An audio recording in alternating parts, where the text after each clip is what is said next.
დღევანდელ დღეს ეხმიანება პარლამენტის თავმჯდომარე. რეფერენდუმის გარდა დღეს პირველი პრეზიდენტის დაბადების დღეცაა. სწორედ ზვიად გამსახურდიამ რეფერენდუმიდან 9 დღეში გამოაცხადა საქართველოს დამოუკიდებლობა. შალვა პაპუაშვილი წერს, რომ არავის აქვს უფლება კითხვის ნიშნის ან რისკის ქვეშ დააყენოს საერთო მონაპოვარი. იგი აზიარებს 2024 წელს წინა საარჩევნო შეხვედრაზე სიტყვით გამოსვლასაც და წერს, რომ 26 ოქტომბრის საპარლამენტო არჩევნებზე ქართველმა ხალხმა გაიმეორა და დაადასტურა 31 მარტის რეფერენდუმის შედეგი. საქართველოს სახელმწიფოებრივი დამოუკიდებლობა უნდა შენარჩუნდეს.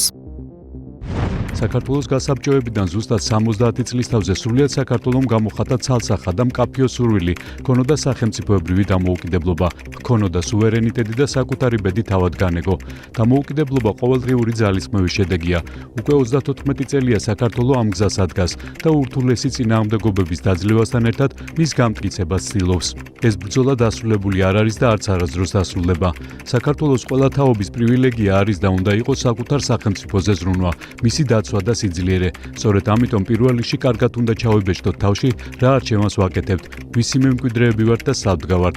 31 მარტს ქართველმა ხალხმა უარი უთხრა საბჭოთა კავშირში ყოფნას, მის გავლენას და დიქტატს, მახმამისა არა ბატონის შეცვლას, ან უკეთეს მონობას, არამედ ყველასგან დამოუკიდებლობასა და თვითმყოფადობას. ქართველმა ერმა სრულად გადაიხადა თავისი ნების გამოვლენის მძიმე ფასი. გამლო ყველა ის რთული პროცესი, რაც სახელმწიფოებრიობის მოპოვებას დასჭირდა. სწორედ ამიტომ დღეს არავის აქვს უფლება კითხვის ნიშნის ან რისკის ქვეშ დააყენოს ჩვენი საერთო მონაპოვარი.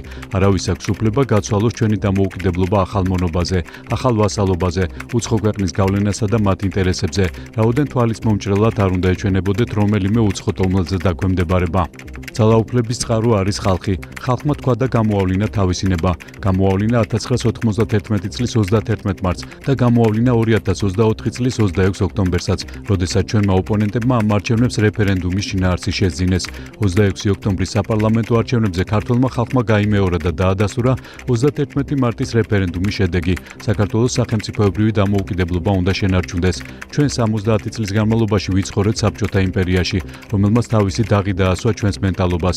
ამის შედეგია, რომ სხვისი დროშების მოფრიალე ადამიანები კვლავ ეძებენ მფარველს, ახალ ბატონს, ახალ ჰეგემონს, მამას და კოლგას, რომელიც შეიფარებს, უპატრონებს, რისკებისგან დააზღვევს, აჭმევს და გაათბოს. მონობის ამ სურვილის მიღმა იმალება უმწიფრობა და ინფანტილიზმი.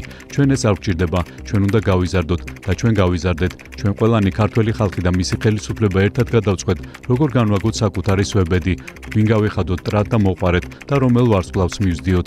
ეს დღე ჩვენია, ყველა მოქალაქის, ვინც თავისი სახელმწიფოს დამოუკიდებლობას და სუვერენიტეტს ირჩევს, ვინც მტკიცებთ თქვით, რომ გვინდა მართოთ და არა გვმართონ.